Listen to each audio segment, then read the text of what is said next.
kelompok satu. Yeay. Ya, bismillahirrahmanirrahim. Baik, Assalamualaikum warahmatullahi wabarakatuh. Selamat malam semuanya. Yang terhormat Ibu Liza Suzanti, SPD MSI, selaku dosen pengampu mata kuliah pengelolaan lingkungan belajar, dan teman-teman kelompok 1 yang berbahagia. Kami dari kelompok 1 akan menjelaskan mengenai 15 jenis permainan di luar ruangan beserta manfaat dan aspek perkembangannya. Izinkan saya untuk membacakan anggota dari kelompok 1 terlebih dahulu. Pertama ada Dinda Ayu Prismawati, kedua ada Mutiara Prahasti, yang ketiga ada Sasa Sandra Dewi, yang keempat ada Sinta Herani, yang kelima Syamia, dan keenam Syifa Fauzia Anwar. Terkait permainan pertama akan dibahas oleh Dinda Ayu Prismawati. Kepadanya saya persilahkan. Baik, untuk permainan pertama ada ayunan. Ayunan merupakan permainan yang menggunakan kursi gantung yang dimainkan dengan cara mengayunkan kursi tersebut. Aktivitas fisik ini menimbulkan perasaan nyaman dan menyenangkan anak, bahkan dengan bermain ayunan akan membantu tubuh dalam mengkoordinasikan dan mengatur sensori. Pada saat bermain ayunan, ada beberapa aspek yang berkembang pada anak, diantaranya fisik, sosial, dan emosional. Boleh dilanjut, Pak?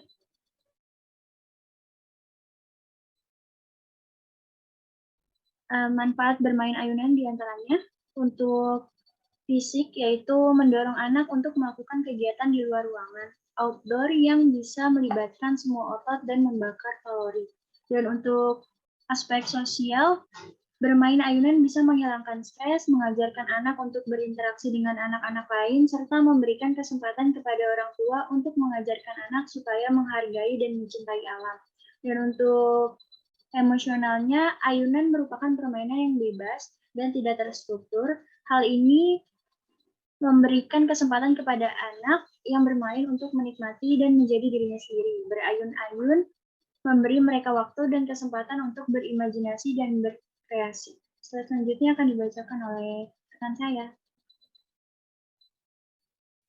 Baik, yaitu yang kedua ada wall climbing. Wall climbing merupakan kegiatan olahraga yang menyenangkan namun juga menantang dan memiliki nilai pertualangan yang memiliki daya tarik tersendiri. Selain itu, wall climbing juga dinilai sebagai kegiatan yang berbahaya, sebab karena adanya kesulitan saat memanjat setiap poin panjat. Namun, untuk anak-anak usia dini, kegiatan wall climbing masih sederhana dan tidak sesulit untuk orang dewasa. Selain itu, guru harus berperan aktif dalam membimbing setiap anak dalam kegiatan wall climbing. Selanjutnya yaitu aspek perkembangan pada saat bermain wall climbing. Ada beberapa aspek yang berkembang pada anak diantaranya, yaitu yang pertama fisik, yang kedua yaitu motorik kasar. Bila ditinjau dari segi fisik, misalnya wall climbing akan membuat banyak alat bekerja, baik otak tubuh, bagian atas maupun bagian bawah seperti punggung, bahu, perut, lengan, dan kaki. Jari jemarinya pun akan ikut terlatih sehingga akan mempermudah anak belajar atau kegiatan lainnya yang membutuhkan kekuatan dan koordinasi jari tangan. Tidak hanya itu, lalu wall climbing juga dapat membantu mengasah koordinasi tangan dan kaki sehingga anak akan tumbuh lebih sigap dan seimbang. Manfaat bermain wall climbing yang pertama yaitu satu, melatih kekuatan daya tahan tubuh serta kelenturan tubuh. Yang kedua, melatih keseimbangan dan koordinasi tangan, kaki, serta mata.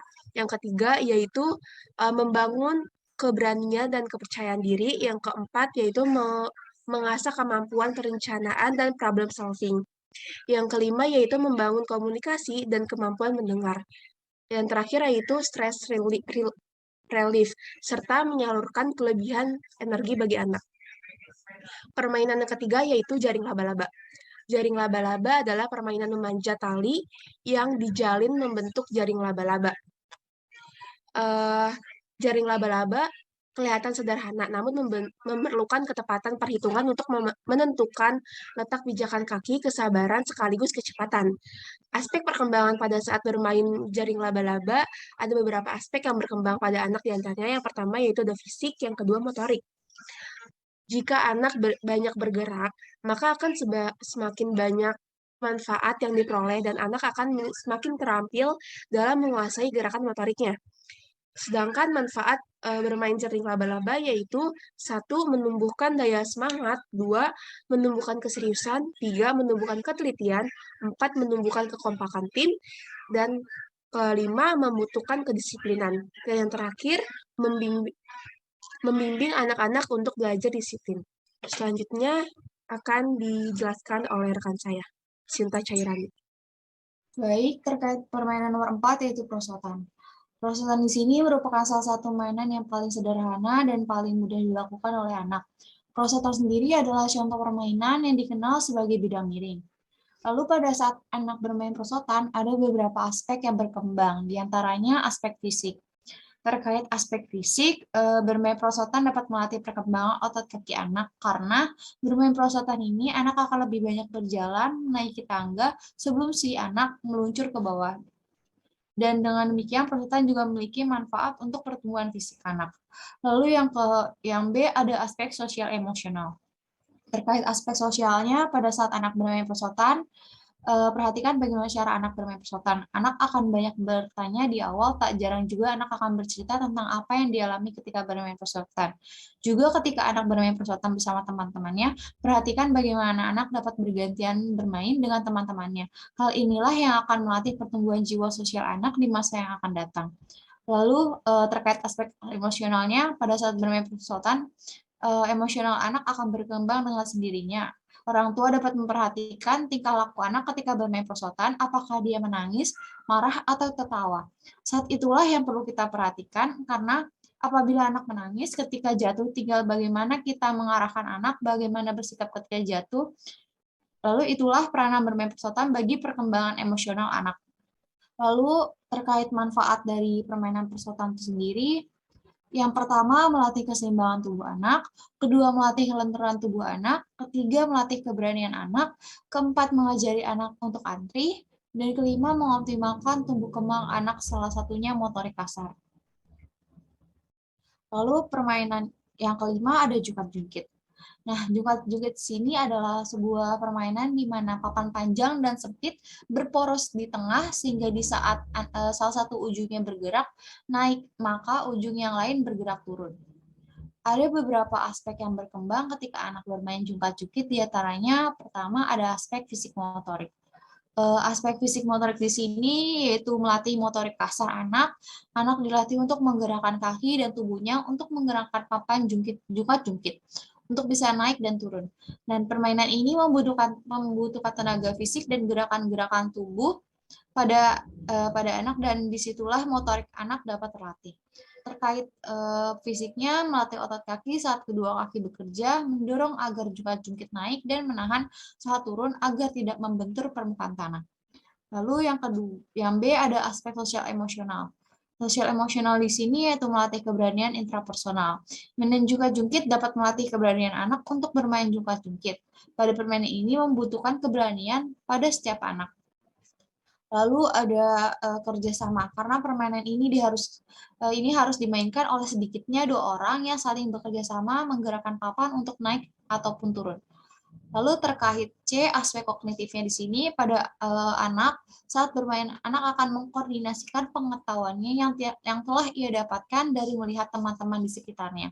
Lalu ia akan meniru atau mengaplikasikan pengetahuan yang ia dapat untuk dapat bermain permainan tersebut.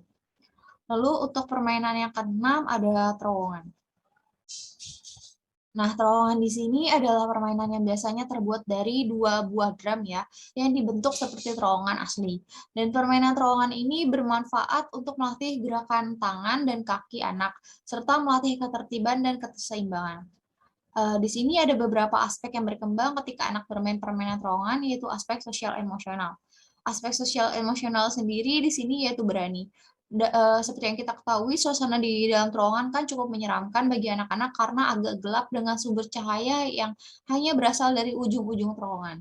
Dan udara juga lebih dingin dan suara jadi bergema. Dan si anak harus berani maju terus karena ia tak mungkin bisa berbalik arah. Lalu ada sabar. Untuk melewati terowongan ini, anak harus merangkak sehingga butuh waktu lebih lama, dibutuhkan kesabaran untuk sampai di ujung terowongan. Terkait aspek kedua yaitu motorik. Saat merangkak ini kekuatan otot tangan dan kaki menjadi andalan sehingga otot di kedua bagian ini diperkuat. Penjelasan selanjutnya akan dibawakan oleh rekan saya. Baik, permainan yang ketujuh yaitu adalah monkey bar atau batang monyet. Permainan monkey bar atau batang monyet adalah tiang-tiang yang disusun untuk anak agar berkelantungan. Umumnya, permainan monkey bar ini ditemui di taman atau lokasi prasekolah. Pada saat bermain monkey bar, aspek perkembangan yang dapat dikembangkan yaitu fisik dan motorik, terutama membantu mengembangkan motorik kasar dan motorik halus. Pada aspek fisik, gerakan bergelantungan dengan tangan di atas menahan bobot tubuh yang sedang berayun, gerakan ini membuat tubuh atau fisik anak bergerak. Lalu pada aspek motorik kasar, koordinasi gerakan tangan anak untuk memegang besi pada permainan tersebut, menjaga keseimbangan saat berayun dalam posisi berdiri yang bergelantung yang melibatkan gerakan seluruh tubuh. Lalu pada motorik halus, jari-jari tangan anak yang bergerak dan berkoordinasi dengan mata saat hendak berpindah. Manfaat bermain monkey bar yang pertama yaitu dapat melatih koordinasi tubuh, yang kedua melatih keseimbangan, yang ketiga melatih otot dan ketangkasan anak, yang keempat menumbuhkan kreativitas, yang kelima melatih fokus dan konsentrasi, dan yang keenam yaitu problem solving. Selanjutnya permainan yang ke-8 yaitu jembatan goyang. Bermain jembatan goyang merupakan kegiatan bermain dengan menggunakan alat permainan outdoor yang terbuat dari besi. Aspek perkembangan yang dapat dikembangkan yaitu aspek fisik dan motorik dan sosial emosional. Pada aspek fisik dan motorik yaitu koordinasi otot kaki saat berjalan di atas jembatan yang melibatkan seluruh tubuh untuk menjaga keseimbangan badan.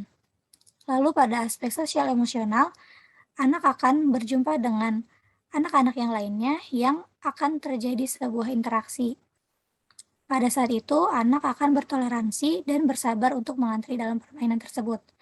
Lalu manfaat bermain jembatan goyang yaitu yang pertama melatih kekuatan otot kaki, yang kedua melatih keseimbangan tubuh, yang ketiga melatih menggerakkan badan dan kaki untuk kekuatan otot dan koordinasi, yang keempat melatih keberanian dan kepercayaan diri, yang kelima melatih jiwa sosial karena bermain jembatan goyang ini digunakan dengan cara berjalan dan mengantri satu persatu dan mengajarkan anak untuk disiplin dan toleransi. Selanjutnya akan dilanjutkan oleh rekan saya, Syamiah. Baik, selanjutnya yaitu bermain pasir. Nah, bermain pasir merupakan salah satu permainan yang dapat mendorong anak untuk belajar mengeksplor alam di sekitarnya.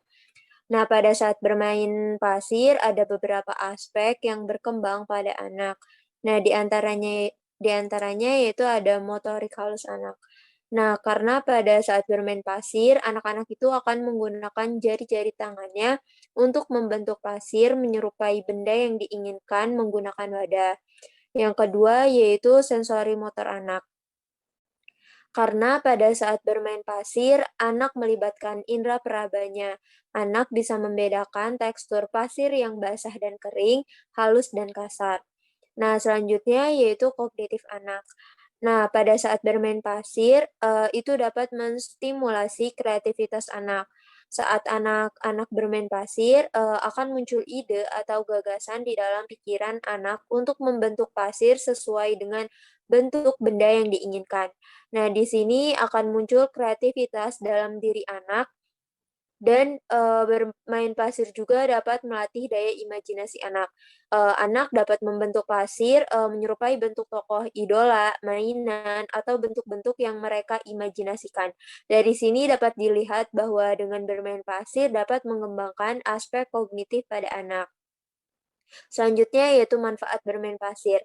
Yang pertama yaitu dapat melatih sensori motor anak, yang kedua dapat melatih keterampilan gerakan jari tangan anak, yang ketiga dapat menstimulasi kreativitas anak, yang keempat dapat melatih daya imajinasi anak, dan yang terakhir yang kelima yaitu dapat melatih konsentrasi anak. Selanjutnya yaitu ada bermain rumah-rumahan. Bermain rumah-rumahan merupakan bermain yang membutuhkan alat yang menyerupai rumah beserta benda-benda di dalam rumah. Nah, melalui permainan ini, anak dapat belajar mengekspresikan apa yang dilihatnya dalam kehidupan sehari-harinya di rumah. Pada saat bermain rumah-rumahan, ada beberapa aspek yang dapat berkembang pada anak. Di antaranya yaitu ada yang pertama bahasa anak. Nah, karena saat bermain rumah-rumahan, anak akan mencoba berkomunikasi sendiri maupun dengan orang lain. Misalnya ketika ia bermain sendiri, ia dengan kreatifnya akan bermain peran sebagai ayah, ibu, kakek, nenek, bahkan berperan sebagai tokoh binatang. Sedangkan bila bermain rumah-rumahan dengan orang lain, anak bisa memilih peran apa yang ingin dimainkannya. Dengan berkomunikasi bersama teman, kosakata anak pun bisa bertambah dan ini sangat bermanfaat untuk meningkatkan kemampuan berbahasa anak. Nah, yang kedua yaitu kognitif anak. Jadi pada saat bermain rumah-rumahan, imajinasi anak itu akan berkembang sejalan dengan kemampuan anak berbicara dan berbahasa. Saat bermain peran, anak-anak ada yang berimajinasi sebagai seorang guru, nenek, atau ibu. Nah, hal itu akan membuat ia mengerti bahwa ada bermacam-macam peran dalam satu rumah. Dengan anak berimajinasi, maka aspek kognitif anak akan berkembang. Yang ketiga yaitu sosial emosional anak. Nah, pada saat bermain rumah-rumahan, anak dengan temannya, mereka akan saling berbagi peran dari permainan yang akan dimainkannya. Secara tidak langsung, aspek sosial dan emosional anak bisa dikembangkan. Pada saat itu, anak belajar untuk bernegosiasi dan berbagi peran sesuai dengan keinginannya. Selanjutnya yaitu manfaat bermain rumah-rumahan. Di next teh. Yaitu yang pertama, mampu mengembangkan kemampuan berbahasa anak, yang kedua meningkatkan kemampuan imajinasi anak, yang ketiga yaitu dapat menumbuhkan sikap dan perilaku sosial emosi anak, yang terakhir yaitu dapat melatih sikap tanggung jawab anak.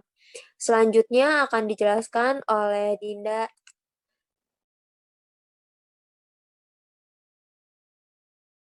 Baik, permainan selanjutnya ada mangkuk putar. Mangkuk putar merupakan wahana permainan yang memiliki bentuk seperti mangkuk yang terbuat dari besi. Pintu keluar masuknya hanya satu untuk menghindari anak terhempas keluar ketika mangkuk berputar dengan cepat.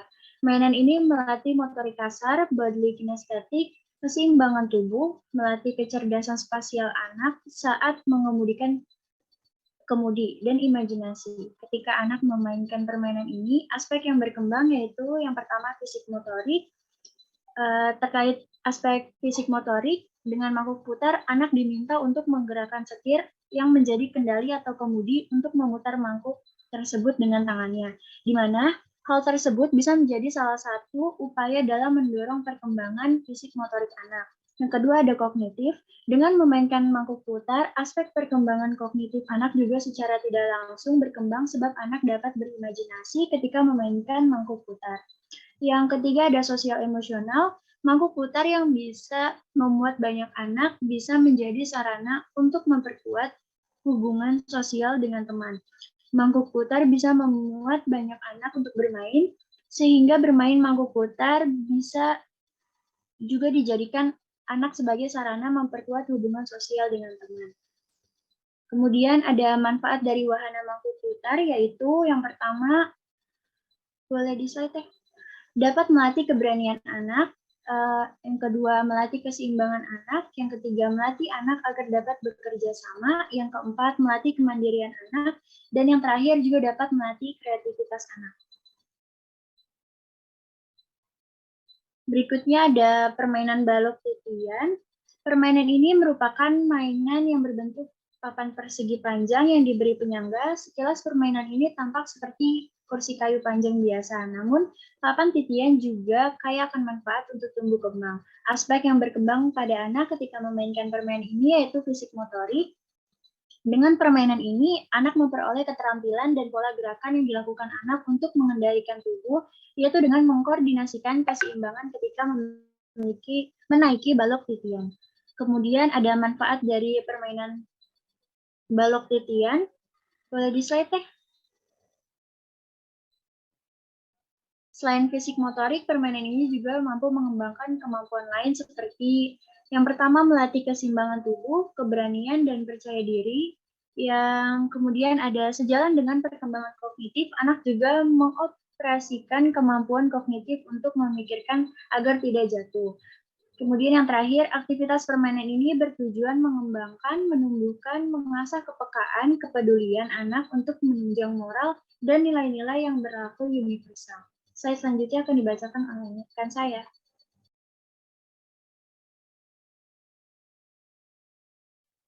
Baik, selanjutnya yaitu bermain mandi bola. Bermain mandi bola adalah permainan yang membutuhkan bola-bola kecil yang banyak sehingga seperti air di kolam. Dari aktivitas ini, anak dapat merasakan perasaan happy atau bergembira. Nah, pada saat bermain mandi bola, ada beberapa aspek yang dapat berkembang pada anak. Di antaranya yaitu yang pertama, fisik motorik anak. Kegiatan mandi bola tentu melatih motorik halusnya, pergerakan tangannya yang mengambil bola-bola kecil, lalu juga melatih penglihatan matanya terhadap warna-warna di sekitarnya.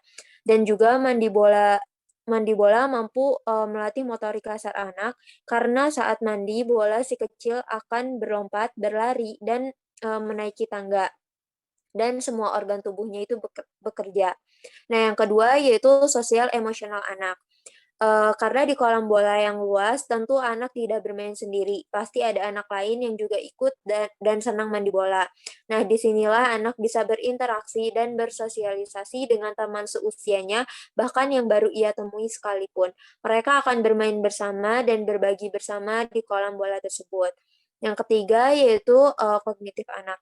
Karena tentu di kolam mandi bola pasti warnanya berupa-rupa. Terkadang juga dicampur dengan spons bermacam bentuk seperti balok, segitiga, segi empat.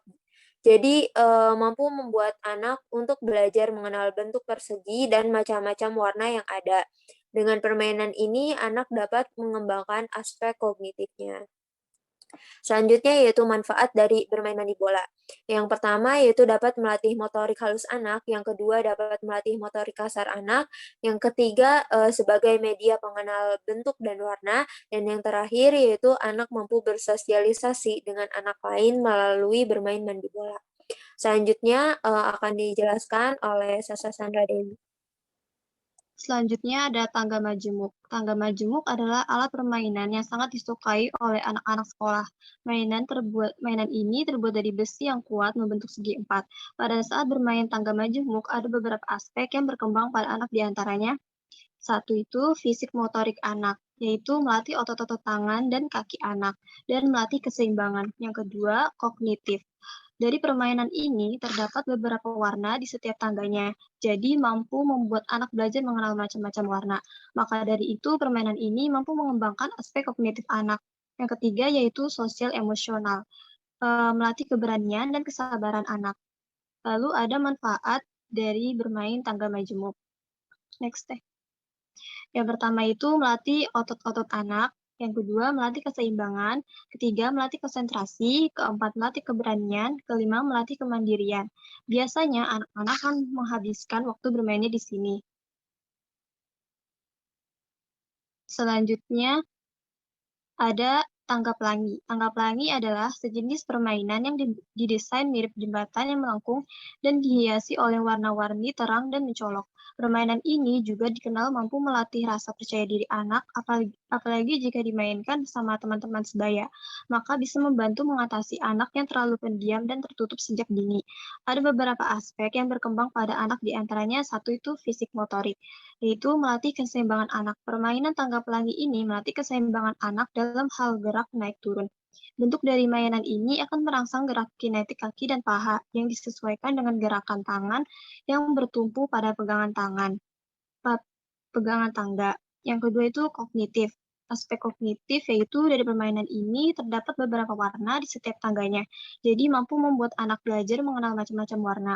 Maka dari itu permainan ini mampu mengembangkan aspek kognitif anak. Yang ketiga yaitu sosial dan emosional.